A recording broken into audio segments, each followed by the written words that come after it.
اعوذ باللہ من الشیطان الرجیم بسم اللہ الرحمن الرحیم الحمد للہ رب العالمین الصلاۃ والسلام علی رسولہ الکریم اشہد ان لا الہ الا اللہ وحدہ لا شریک لہ واشہد ان محمدا عبدہ ورسولہ نبینا محمد صلی اللہ علیہ وسلم رب اشرح لی صدری ویسر لی امری واحلل عقدۃ من لسانی یفقہوا قولی ربنا زدنا علما ربنا زدنا علما اللهم فقنا في الدين اللهم فقنا في الدين اللهم فقنا في الدين۔ السلام علیکم ورحمۃ اللہ وبرکاتہ۔ سب کو قرآن کلاس میں خوش آمدید۔ اللہ تبارک و تعالی ہمارے وقت قبول فرمائے۔ نیا سبق شروع کرتے ہیں۔ اعوذ باللہ من الشیطان الرجیم بسم اللہ الرحمن الرحیم۔ وجاوزنا ببني إسرائيل البحر فأتوا على قوم يعكفون على أصنام لهم قالوا يا موسى اجعل لنا إلها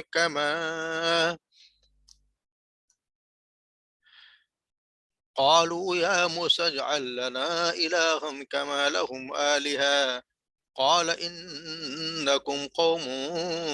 تجهلون إن هؤلاء متبر ما هم فيه وباطل ما كانوا يعملون قال أغير الله أبغيكم إلها وهو فضلكم على العالمين وإذ أنجيناكم من آل فرعون يسومونكم سوء العذاب يقتلون أبناءكم ويستحيون نساءكم وفي ذلكم بلاء من ربكم عظيم وواعدنا موسى 30 ليلة وأتممناها بعشر فتم ميقات ربه 40 ليلة وقال موسى لأخيه هارون اخلفني في قومي واصلح ولا تتبع سبيل المفسدين ولما جاء موسى لميقاتنا وكلمه ربه قال رب أرني كيف أنظر إليك قال لن تراني ولكن انظر إلى الجبل فإن استقر مكانه فسوف تراني فلما تجلى ربه للجبل جعله دكا وخر موسى صعقا فلما أفاق قال سبحانك تبت إليك وأنا أول المؤمنين قال يا موسى إني اصطفيتك على الناس وبرسالاتي وبكلامي فخذ ما آتيتك وكن من الشاكرين وكتبنا له في الألواح من كل شيء موعظة وتفصيلا لكل شيء فخذها بقوة وأمر قومك يأخذوا بأحسنها سأريكم دار الفاسقين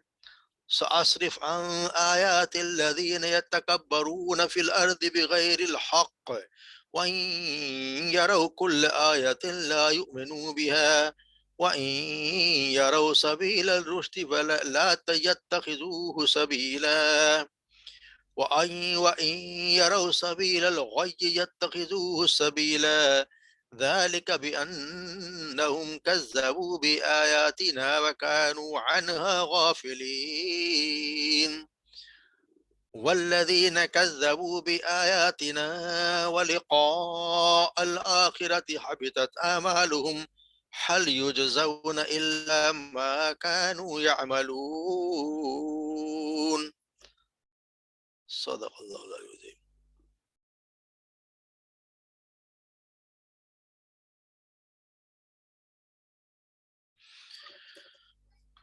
وجاوزنا ببنی اسرائیل اور پار کرا دیا اور ہم نے پار اتارا بنی اسرائیل کو فی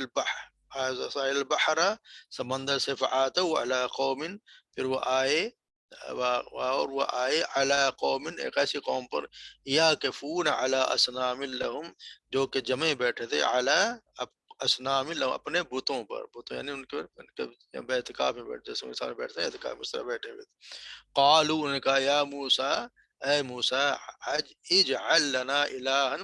بنا دے ہمارے لیے ایک الہ، کما جس طرح لہم آلہہ، جس طرح ان کا ہے الہ، یعنی جس طرح ان کا الہ ویسا ہمارے لیے بھی ایک الہ بنا دے، معبود بنا دے۔ قال موسیٰ نے کہا انکم قوم تجہرون، بے شک تم لوگ قوم تجہرون، جاہل قوم ہے، تم سب جاہل قوم ہو۔ ان بے شک ہؤلاء وہ لوگ ہیں، یہ وہ لوگ ہیں، متبر ما فیہ جو کہ تباہ کیا جانے والا ہے، ما ہم فیہ جس پر یہ ہیں، وباطل ما کانوا یعملون، اور باطل یعنی باطل ہے ما کانوا یعملون جو یہ سب کر رہے ہیں، ما جو کانوا یعملون جو یہ کر رہے ہیں۔ قال موسیٰ نے کہا غیر اللہ، کیا غیر اللہ کے سوا، ابغیکم میں تلاش کروں، تم الہن تمہارے لیے کوئی اور الہ، وہو فضلکم جو کہ اس نے فضیلت دی ہے تمہیں، علی العالمین سارے جہان والوں پر۔ وَإِذْ أَنْجَيْنَاكُمْ اور جب أَنْجَيْنَاكُمْ ہم نے بچایا تمہیں، من آل فرعون، آل فرعون سے، یسومونکم وہ پہنچاتا تمہیں یا دیتا تھا تمہیں، سوء العذاب برا عذاب، یقتلون وہ سب قتل کر دیتے تھے، ابناکم تمہارے بیٹوں کو، ویستحیون نساءکم اور وہ زندہ رکھتے تھے تمہاری بیٹیوں کو، وفی ذالکم بلاء من ربکم عظیم اور اس میں تھی بلائن یعنی ایک آزمائش، من ربکم تمہارے رب کی طرف سے، عظیم ایک بہت بڑی آزمائش تھی تمہاری طرف تمہاری۔ وعدنا اور ہم نے وعدہ کیا موسیٰ سے، 30 لیلہ 30 راتوں کا، واتممناہا پھر ہم نے پورا کیا اسے، بعشر 10 سے یعنی 10 مزید، فتم پھر ہم نے پوری کر دی، پوری ہو گئی، میقات ربہ مقررہ مدت، ربی اس کے رب کی، 40 لیلہ یعنی 40 راتوں کی۔ وقال موسیٰ اور موسیٰ نے کہا لأخیہ اپنے بھائی سے، ہارون سے، اخلفنی جانشینی تو میرے جانشین رہے، فی قومی قوم میں اپنے قوم میں، واصلح اور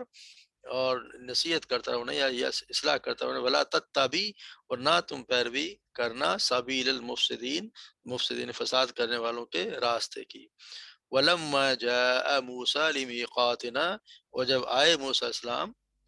لی میقاتنا ہماری مقررہ مدت پر، وکلمہ ربہ تو کلام کیا اس سے ربہ اس کے رب نے، قال تو موسیٰ نے کہا ربی اے میرے رب، ارنی مجھے دکھا، انظر الیک میں دیکھوں، انظر میں دیکھوں، الیک تیری طرف، قال فرمایا لن ترانی ہرگز نہیں تو دیکھ سکتا مجھے، لن ہرگز نہیں، ترانی تو دیکھ سکتا مجھے، ولیکن انظر مگر اور لیکن، انظر تو دیکھ، الی الجبل پہاڑ کی طرف، فإن استقر اگر وہ ٹھہرا، استقر مقام ٹھہرا رہا، مکانہ اپنی جگہ پر، فسوف تو پھر ضرور، ترانی تو دیکھ سکے گا مجھے۔ فلما پس جب، تجلی اس نے تجلی کی یا جلوہ ڈالا، رب اس کے رب نے، للجبلی پہاڑ پر، جعلہ دکا تو وہ ہو گیا کر دیا اسے ریزہ ریزہ، یعنی پہاڑ ہو گیا جعلہ دکا وہ کر دیا اسے دکان، دکا جاتا ہے تو پہاڑ ریزہ ریزہ ہو گیا، وہ خرہ اور گر پڑے، موسیٰ صعقہ بے ہوش ہو کر، فلما افاقا پھر جب انہیں پھر جب افاقہ اسے فاقہ ہوا یعنی وہ ہوش میں آئے، قال تو اس نے کہا سبحانک پاک ہے تو، تبت الیک میں توبہ کرتا ہوں تیری طرف، وانا اول المؤمنین اور میں سب سے پہلا ایمان لانے والا ہوں۔ قال اللہ نے فرمایا یا موسیٰ اے موسیٰ، انی بے شک میں نے، استفیتو کا میں نے چن لیا تجھے، علی الناس لوگوں پر، تمام جہانوں پر، یعنی اس وقت لوگوں پر، موسیٰ علیہ السلام کو میں نے چن لیا، تمہیں چن لیا سب لوگوں پر، برسالتی اپنی رسالت کے لیے، وبکلامی اور اپنے کلام کے ساتھ، کلام کرنے کے لیے اور رسالت کے لیے، فخذ ما پس تھام اسے، ما آتے تو کا جو میں دوں، آتے تو میں دوں کا تجھے، وکم من الشاکرین اور تم ہو جا شکر کرنے والوں میں سے، وکتبنا اور لکھ دی ہم نے، لہو اس کے لیے، فی الالواح تختیوں میں، اور ہم نے لکھ دی اس کے لیے تختیوں میں، من کل شیء ہر چیز کی، موعظۃ نصیحت، و تفصیلا اور تفصیل، لکل ہر چیز کی تفصیل، فخذها پس تھام لے اسے، بقوت قوت کے ساتھ، وامر اور تو حکم دے، قوم کا اپنی قوم کو، یا خضو کہ وہ تھام لے اسے، باحسنها اس کی اچھی باتوں، یعنی اچھے طریقے سے اسے تھام لے، سأریکم ان قریب میں دکھاؤں گا تمہیں، دار الفاسقین نافرمانوں کا گھر، سأصرف عن آیاتی بس یہ جو یقیناً اسرف تو یعنی قریب میں پھیر دوں گا، عن آیاتی اپنے نشانیوں سے، الذین یتکبرون فی الارض ان لوگوں کو، یتکبرون جو تکبر کرتے ہیں، فی الارض زمین میں، بغیر حق نا حق جو تکبر کرتے ہیں، وَإِن يَرَوْا كُلَّ آیَةٍ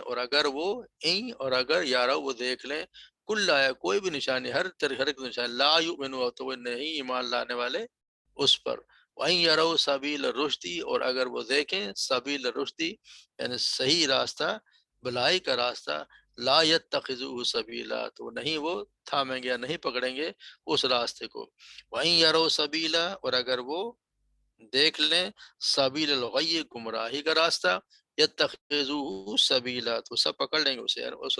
راستے پر وہ چلیں گے، ذالک بانہم اس لیے کہ بانہم بے شک وہ، کذبوا بآیاتنا وہ لوگ ہیں جنہوں نے جھٹلایا ہماری آیات کو، وکانوا عنہا غافلین اور وہ اس سے غافل تھے،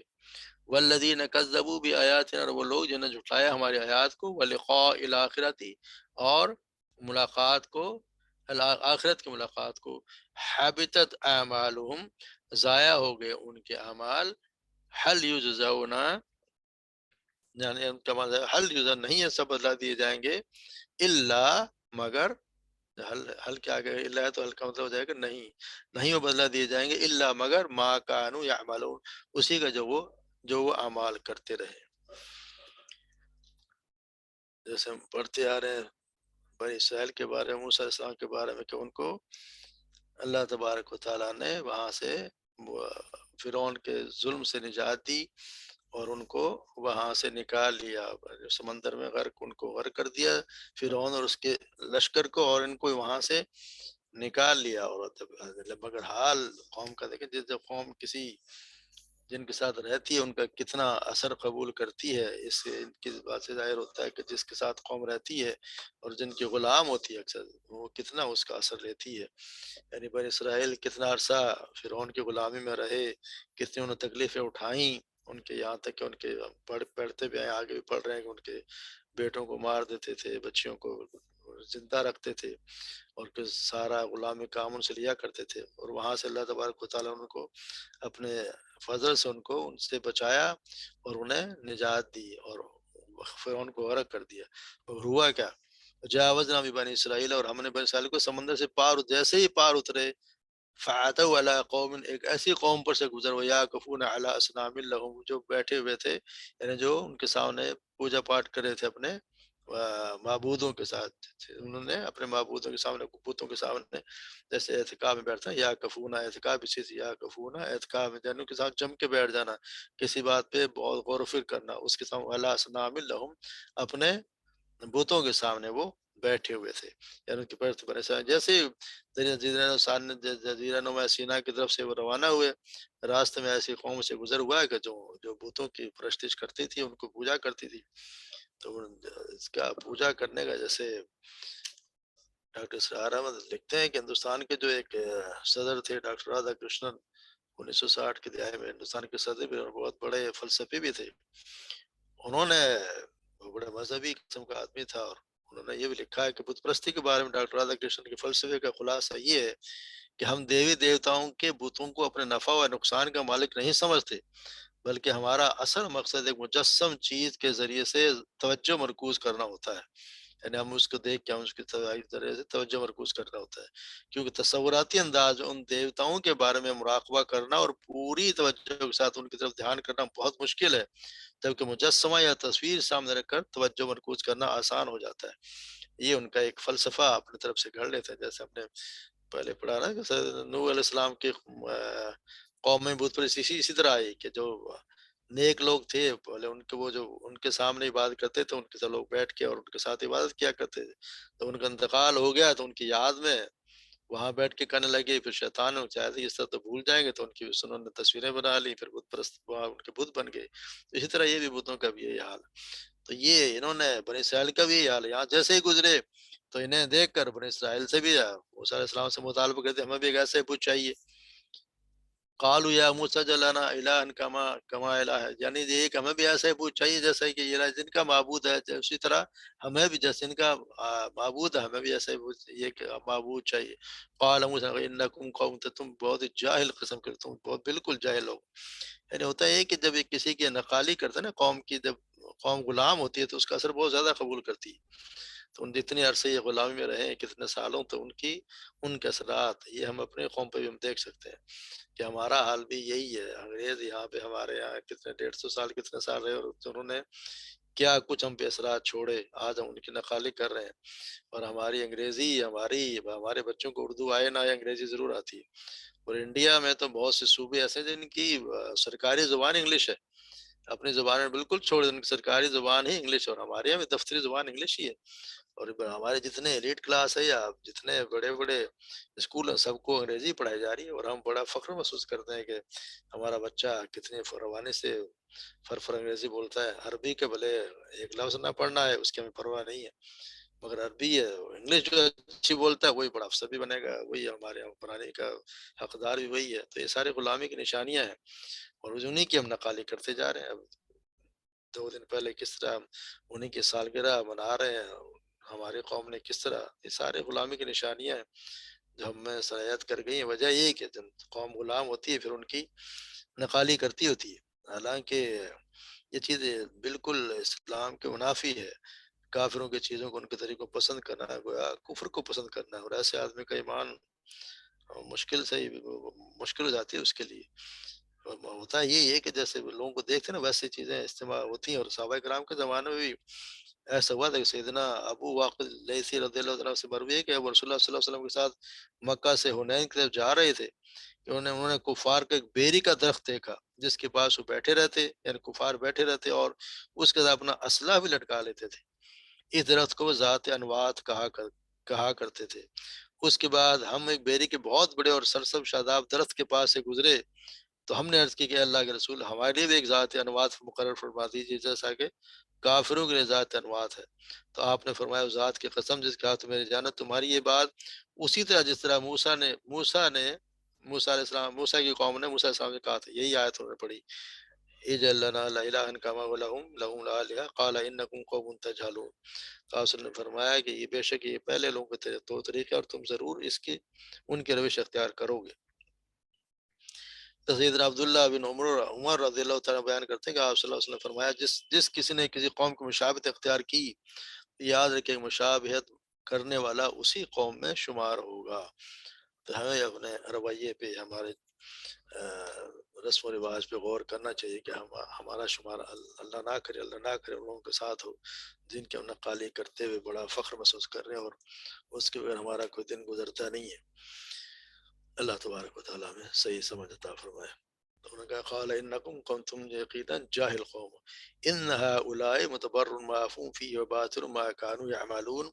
یہ وہ چیز ہے جو یقیناً جو یہ کرتے چلے آ رہے ہیں، جس کام میں لگے وہ بالکل تباہ کیا جانے والا ہے، اور جس کام میں لگے وہ باطل ہے، جو کچھ کرتے جا رہے ہیں یہ سارا باطل کام ہے، یہ تباہ ہو جانے والا کام ہے۔ قال، اور موسیٰ علیہ السلام نے کہا اغیر اللہ، کہ اللہ کے سوا تمہارے کوئی معبود تلاش کرو۔ قال غیر اللہ ابغیکم الہا وہو فضلکم علی العالمین، جبکہ اس نے فضیلت دی ہے تمہیں تمام لوگوں پر، یعنی تمام لوگوں پر تمہیں فضیلت دی ہے۔ یہ اس وقت کے زمانے کی بات ہے، آپ جب موسیٰ علیہ السلام کے زمانے میں جو اللہ تبارک و تعالیٰ ان کو سب سے زیادہ فضیلت دی، اور یہی موسیٰ علیہ السلام بنی اسرائیل سے یہی فرما رہے تم کیسی بہکی بہکی باتیں کر رہے ہو، جس اللہ نے تمہیں اتنے احسانات کیے، تمہیں جہانوں پر فضیلت عطا کی، اسے چھوڑ کر تمہارے لیے پتھر و لکڑی کے تراش بت میں تلاش کروں، یعنی ناشکری اور احسان سے ناشنا میں کس قدر میں کر سکتا ہوں۔ پھر موسیٰ نے بنی اسرائیل کو اللہ تعالیٰ کی نعمتیں یاد دلائیں کہ اس نے انہیں فرعون کی قید اور ان کے قید سے نجات بخشی، ان کے ذلت و رسوائی کو عزت اور سربلندی میں بدل دیا، اور ان کی آنکھوں کے سامنے اس کے دشمن کو دریا میں غرق کر کے ان کے دلوں کو سکون اور آنکھوں کو ٹھنڈک بخشی، مگر قوم کو مشکل سے سمجھ آتی ہے۔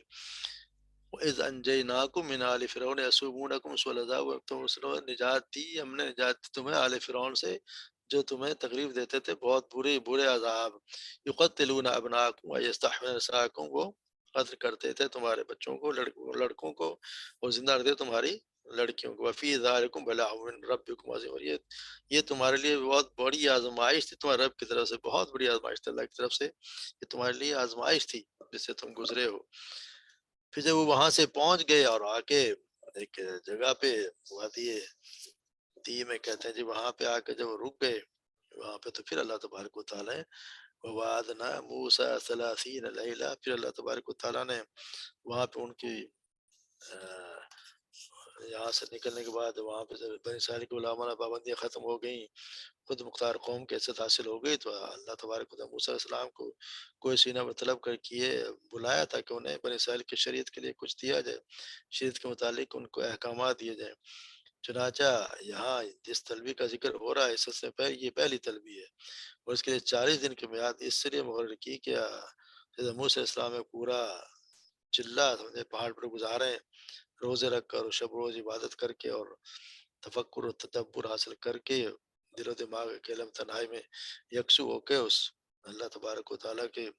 جو ان کی طرف سے اللہ کی طرف سے ایک بھاری ذمہ داری اترنے والی تھی اس کو سنبھالنے کے لیے تیار ہو جائیں۔ تو یہ اللہ تعالیٰ نے وعدنا موسیٰ 30 لیلہ، اور نے موسیٰ سے 30 راتوں کا، 30 رات کا نہیں، 30 دنوں کا، رات اور دن، عربی میں لیلہ تو پورا رات اور دن مراد ہو، تو ہم نے رہا بیشن، اور ہم نے پورا مکمل کیا اسے 10 دن سے، ختم اور پورا کر دیا میقات بھی اپنے اس کا پہنچنے کے پورا دن مقرر کر 40 لیلہ، پورے وعدہ کیا 40 دنوں کا۔ اور پھر کیا کیا ہوتا غرب وقال موسیٰ، اور جو جاتے موسیٰ علیہ السلام نے اپنے بھائی ہارون جو ان کے بھائی بھی تھے، اور حالانکہ تھے یہ بڑے 3 سال بڑے تھے موسیٰ علیہ السلام سے، مگر نبوت میں درجہ موسیٰ علیہ السلام کا بڑا تھا، تو اپنے جاتے ہوئے بھائی کو اپنی جگہ اپنے جانشین مقرر کیا اپنی قوم کے لیے، اور ان کو یہ ہدایت دی کہ ان کا تم خیال رکھنا اور یہ ان کی اصلاح کرتے رہنا، اور مفسدوں کے راستے پہ یعنی کوئی شرارتوں کے راستے پر نہ چلنا۔ جب پہنچے موسیٰ علیہ السلام ایک اپنی مقررہ جگہ پر وکلم، تو پھر اللہ تبارک و تعالیٰ نے ان سے کلام کیا۔ قال، جب انہوں نے کلام کیا تو ان کو اور بھی شوق ہوا، تو انہوں نے شوق میں اپنا یہ بطار بیان کہ شوق ظاہر کر بیٹھے، ربی ارنی انظر کیف انظر الیک، اللہ میں چاہتا ہوں کہ میں تجھے دیکھوں، انہوں نے کہا مجھے دکھا کہ میں تجھے دیکھوں۔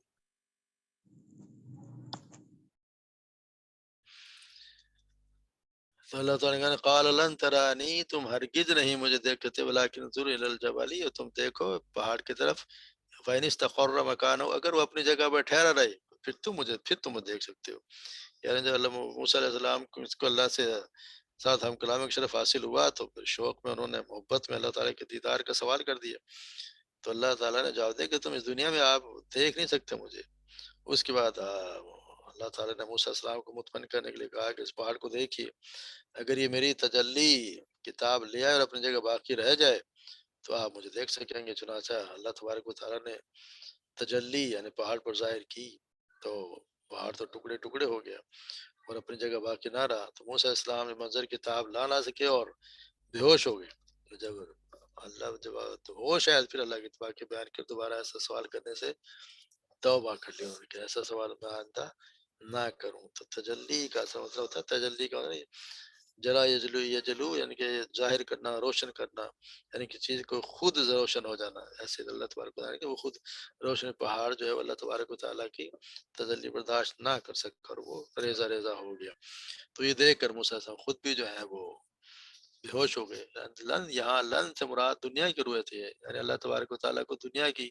آنکھ سے کوئی دیکھ نہیں سکتا. ورنہ قرآن پاک اور بہت سی متواتر احادیث سے تو ثابت ہے کہ مومنین اللہ تعالیٰ کو قیامت کے دن ضرور دیکھیں گے. جیسے ارشاد ہے سورہ قیامہ میں، وجوہ یومئذ ناظرہ الی ربها ناظرہ، اس دن کئی چہرے تر و تازہ ہوں گے، اپنے رب کی طرف دیکھنے والے ہوں گے. سیدنا ابو موسیٰ رضی اللہ عنہ بیان کرتے ہیں، آپ صلی اللہ علیہ وسلم نے فرمایا اللہ کا حجاب بھی نور ہے، اور وہ اس حجاب کو ہٹا دے تو اس کے چہرے اقدس کے انوار سے وہ تمام مخلوق جل جائے جس طرف اس کی نظر پہنچتی ہے. سیدنا انس بیان کرتے ہیں آپ صلی اللہ علیہ وسلم نے آیت کریمہ تلاوت کی، پھر آپ نے فرمایا کہ اللہ تعالیٰ نے نور سے اس کی مثل ظاہر کیا. اور پھر ابو سعید خدری بیان کرتے ہیں کہ یہودی آپ صلی اللہ علیہ وسلم کی خدمت میں حاضر ہوا، اس کے چہرے پر تھپڑ مارا گیا تھا. اس نے عرض کیا، اے اللہ کے نبی، تیرے ایک انصاری صحابی نے میرے منہ پر تھپڑ مار دیے.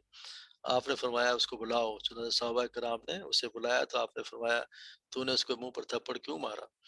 تو انہوں نے عرض کی کہ اللہ کے رسول، میں یہودیوں کے پاس سے گزر رہا تھا تو میں نے سنا کہ اس نے کہا کہ اس ذات کی قسم جس نے موسیٰ کو تمام انسانوں سے برگزیدہ کیا، میں نے سوچا کہ کیا محمد صلی اللہ علیہ وسلم پر بھی اللہ نے موسیٰ کو بزرگی دی ہے. میں اس کی اس بات پر غضبناک ہو گیا اور میں نے اسے تھپڑ مار دیا. تو آپ صلی اللہ علیہ وسلم نے فرمایا مجھے انبیاء پر فضیلت نہ دیا کرو، قیامت کے دن سب لوگ بے ہوش ہو جائیں گے اور سب سے پہلے میں ہوش میں آؤں گا تو دیکھوں گا کہ موسیٰ عرش الہی کے ایک پائے کو پکڑے ہوئے کھڑے ہوں گے.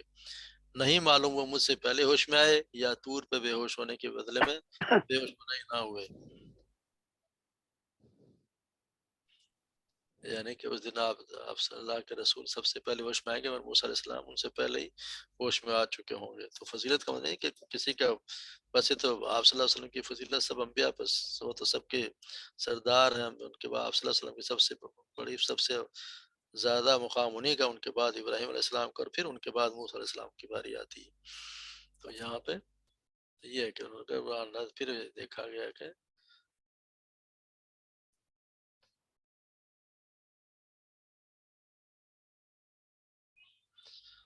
فلما تجلى ربه في الجبل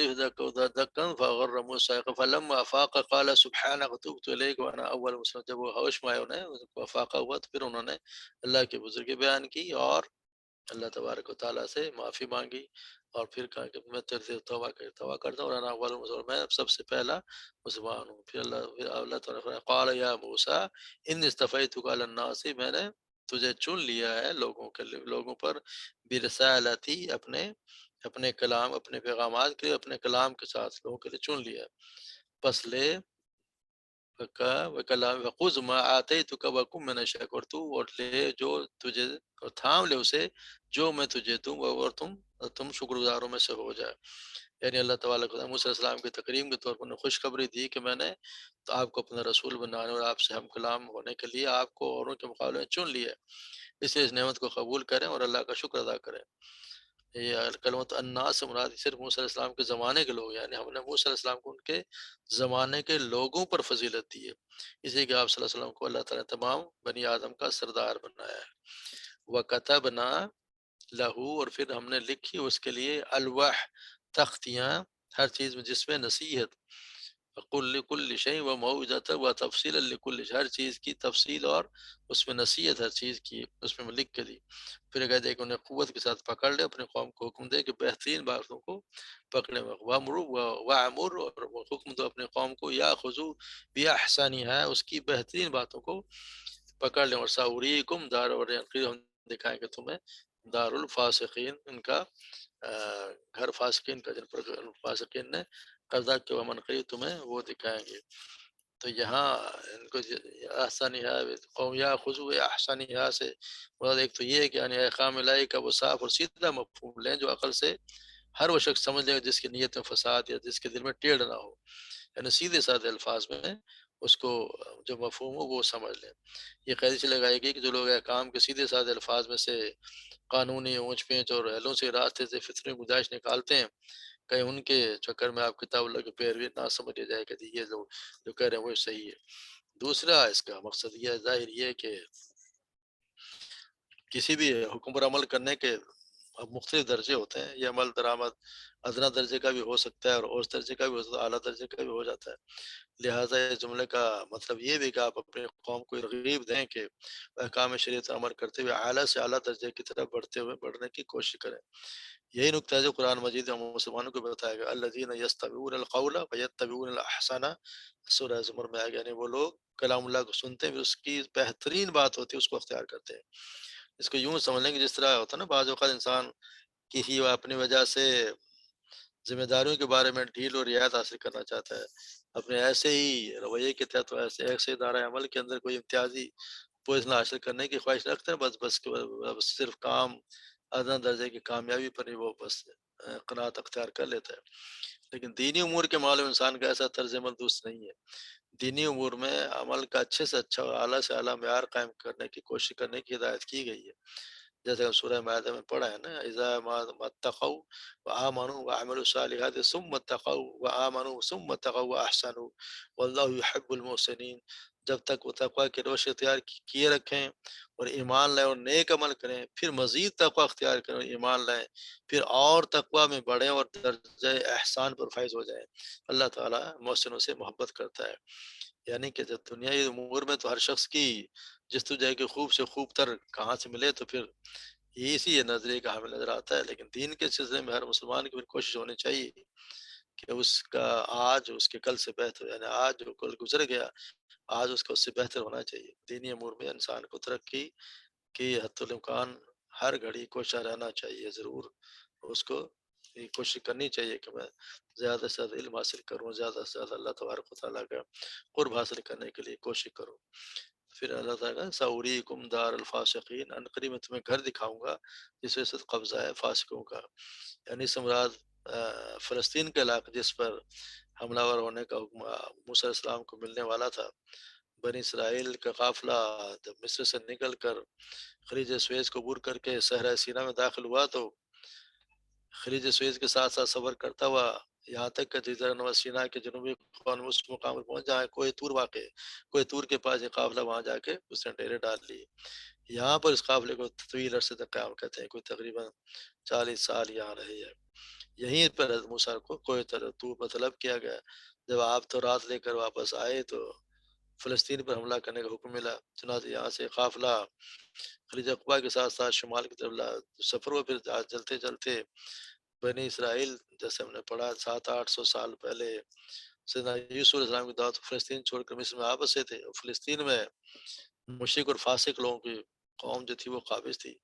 جس کے بارے میں ان کا خیال تھا کہ بہت زیادہ زوراور لوگ ہیں. چنانچہ جب ان کو حکم ملا کہ جاؤ اس قوم سے جہاد کرو، تو انہوں نے کر یہ پہلے معذوری ظاہر کر دی کہ جی وہ تو ایسے طاقتور لوگ ہیں کہ ان سے جنگ کرنا ہمارے بس کی بات نہیں. جیسے سورہ مائدہ میں پڑھا ہے نا، قالوا یا موسیٰ ان فیہا قوما جبارین. اے موسیٰ، اس میں تو وہ ایسے لوگ ہیں جو جبار قوم بچتی ہے، جب وہ وہاں سے نکلیں گے تو وہاں جائیں گے، ہم تو جانے کے لیے تیار نہیں. تو یہاں ان سے یہی بات ہے کہ میں نے قریب تمہیں ان لوگوں کی سرزمین کی طرف لے جاؤں گا جو تمہارا اصل وطن ہے،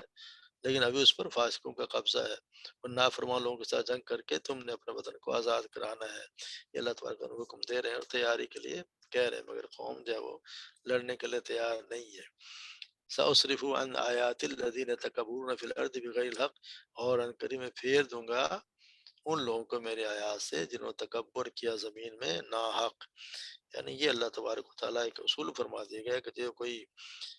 جس لوگوں کے اندر تکبر ہوتا ہے، اللہ تعالیٰ خود ان سے رخ ان کے اپنے آیات کی طرف سے پھیر دیتا ہے. اللہ تبارک و تعالیٰ جو شخص تکبر کرتا ہے، اس کو پھر اس کی طرف سے اللہ تعالیٰ خود ہی پھیر دیتے ہیں. چنانچہ نہ وہ اللہ تعالیٰ کی آیات کو سمجھ نہیں سکتے اور نہ ان پر غور ہی کرتے ہیں.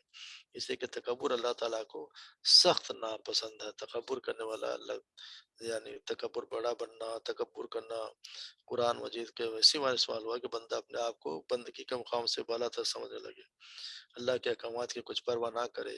اور ایسا ترجمہ اختیار کرے کہ گویا وہ اللہ کا نہ بندہ ہے نہ اللہ اس کا رب ہے. اس خود سری کی کوئی حقیقت اگر کیونکہ اللہ کے زمین میں رہتے ایک بندے کو کس طرح پہنچتا ہی نہیں کہ وہ کسی غیر کا بندہ بن کر رہے. اس لیے فرمایا کہ وہ بغیر کسی حق کے زمین میں بڑے بنتے ہیں. تو جو اللہ کے زمین میں بڑے بنتے ہیں تو پھر ان کا ٹھکانہ بھی جہنم ہی ہوتا ہے. کیونکہ اللہ تبارک و تعالیٰ کہتے ہیں کہ ایک حدیث قدسی میں اللہ تعالیٰ فرماتے ہیں کہ الکبریاء ردائی، یعنی کہ تکبر میری چادر ہے۔ اگر کوئی انسان تکبر کرتا ہے تو گویا میری چادر میرے شانے سے گھسیٹ رہا ہے،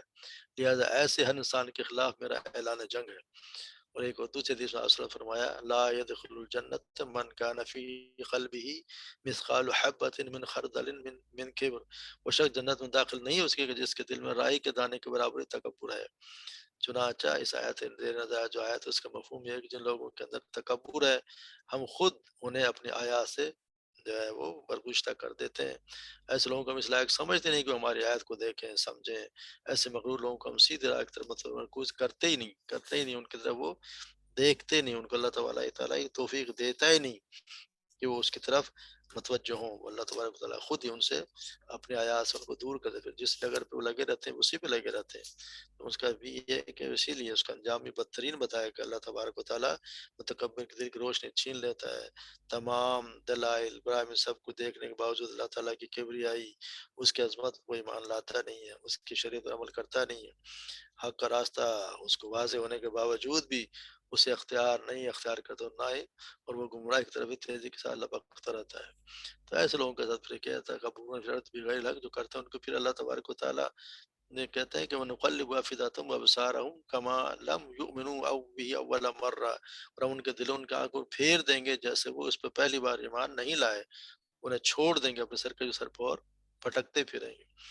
سورہ صف میں اللہ تبارک و تعالیٰ نے فرمایا فَلَمَّا ذَاقُوا أَزَاغَ اللَّهُ قُلُوبَهُمْ، اور جب وہ ٹیڑھے ہو گئے تو اللہ نے ان کے دل بھی ٹیڑھے کر دیے۔ تو اسی طرح سیدنا عبداللہ بن مسعود بیان کرتے ہیں آپ نے فرمایا تکبر یہ ہے کہ آدمی حق کو تسلیم نہ کرے اور لوگوں کو حقیر سمجھے، تو اگر لوگوں کو حقیر سمجھے تو پھر وہ تکبر کر رہا ہوتا ہے۔ ذالک انہم کذبوا آیاتنا وکانوا عنها غافلین، اور یہ وہ لوگ والذین کذبوا بآیاتنا ولقاء الآخرت وحبط اعمالهم، پھر جو وہ لوگ ہماری آیت کو جھٹلاتے ہیں اور ملاقات سے آخرت کی ملاقات کو بھی ان کو یقین نہیں ہے تو اسے جھٹلا دیتے ہیں، پھر اللہ تبارک و تعالیٰ ان کے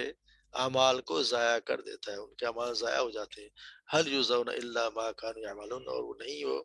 دیے جاتے بدلے مگر اسی کا جو وہ کرتے رہتے ہیں۔ یعنی کہ اعمال ان کے ضائع یعنی برابر نہ ہوئے کہ غیر مفید اللہ حاصل نکلے، اس کی وجہ یہ ہے کہ انسان اللہ تعالیٰ کا انسان جو بھی کوئی صحیح عمل کرتا ہے اس کے